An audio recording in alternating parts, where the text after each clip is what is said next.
Bonjour à vous, chers choisis de Jésus. Le message numéro 73 du deuxième volume nous annonce une bonne nouvelle. C'est une multitude de personnes qui se mettent en marche dans la civilisation de l'amour. Mon cher petit, sans que tu en sois vraiment conscient, je te conduis sur le chemin qui est celui de la plénitude de l'amour. C'est ta docilité à mon esprit qui me permet de te conduire ainsi.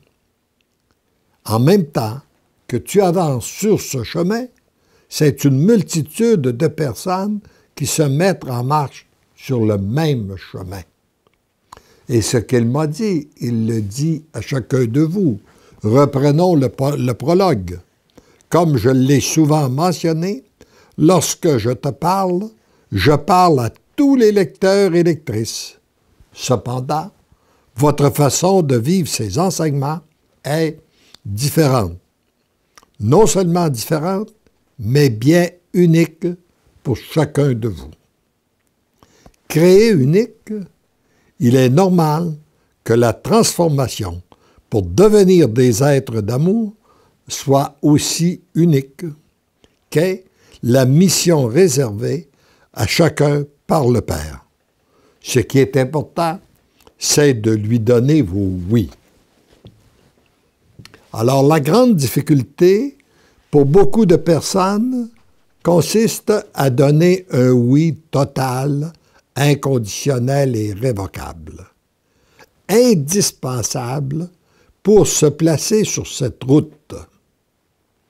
La deuxième difficulté consiste à y demeurer fermement en disant non aux différents courants de pensée du monde. C'est à travers ces difficultés que s'exerce le choix de la personne. C'est à elle et à elle seule qu'il appartient de choisir. Pour vous aider peut-être à mieux comprendre cet enseignement, imaginez que par une belle journée ensoleillée, vous êtes sur un quai au bord de l'océan et vous avez crié à Dieu votre misère. Vous l'avez supplié de venir à votre aide. Et tout à coup, vous voyez apparaître au loin une toute petite embarcation. Et elle se dirige directement sur vous. Elle accoste au quai et à votre grande surprise, c'est Jésus qui est dans la barque. Et Jésus vous dit, « J'ai entendu tes supplications, j'ai vu ta souffrance et je viens te proposer de vivre dans un monde nouveau, un monde où il n'y a plus de haine, pas de division, pas de rancune, pas de jalousie, pas de médisance, pas de calomnie. Il n'y a que l'amour et l'entraide. » Mais vous lui dites, ce monde existe. C'est qu'est-ce que j'aurais voulu toute ma vie, moi, vivre dans ce monde-là. Qu'est-ce que je peux faire pour entrer dans ce monde-là? Et Jésus de vous répondre, monte dans ma barque.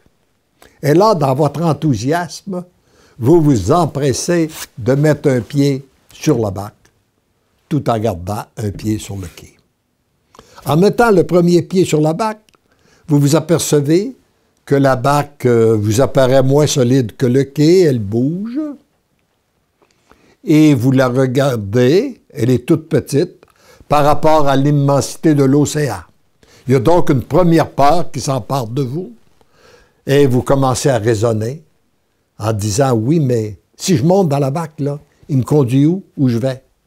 Et là, vous pensez à vos attaches. Je peux pas partir de même.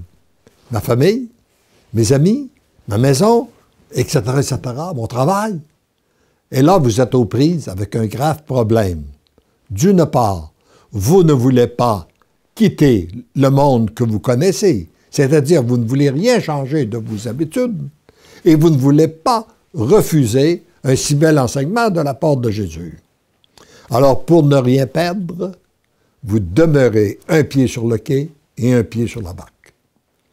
Mais que durant le temps que vous ne prenez pas de décision il y a un petit vent qui s'élève et la barque, comme la barque n'est pas attachée, elle s'éloigne du quai. Qu'est-ce qui vous arrive? Floc entre les deux. Ça, pour moi, c'est le chemin de souffrance des gens qui ne se décident pas pour Dieu.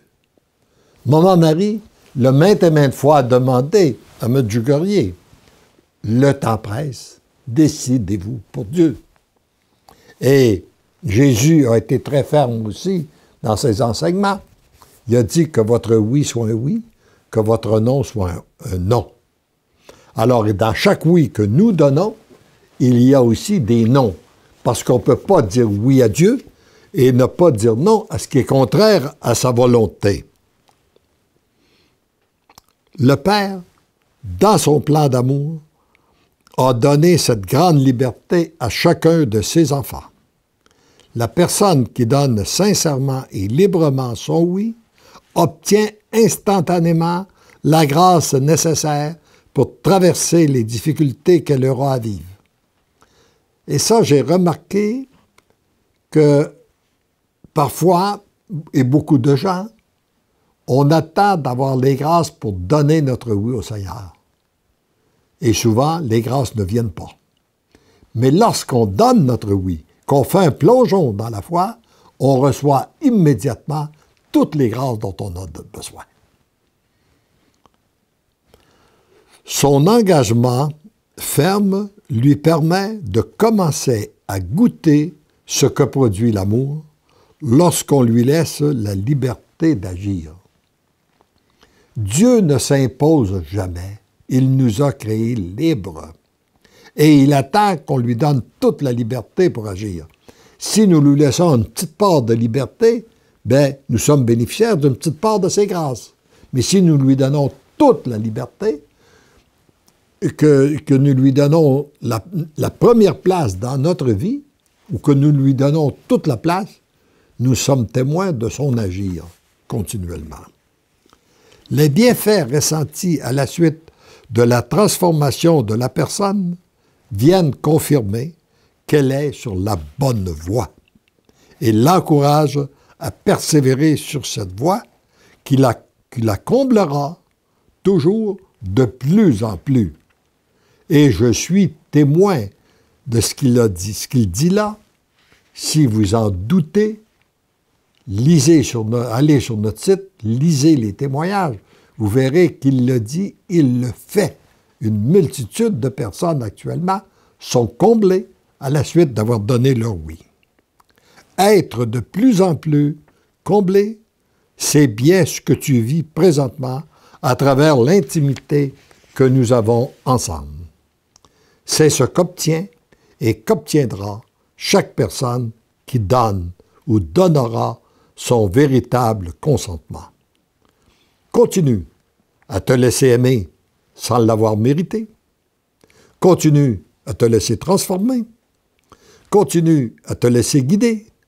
C'est ainsi que l'amour t'aime et que tu deviens l'amour tendrement et follement. Je t'aime. Et je termine en répétant ces petits conseils pour chacun et chacune de vous qui m'écoutez en ce moment.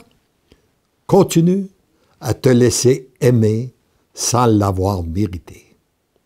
Continue à te laisser transformer par ton Dieu d'amour.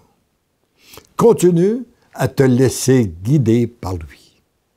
C'est ainsi que l'amour t'aime et que tu deviendras l'amour. Heureux et heureuse es-tu d'être sur cette voie qui te conduit à la plénitude de l'amour. Amen.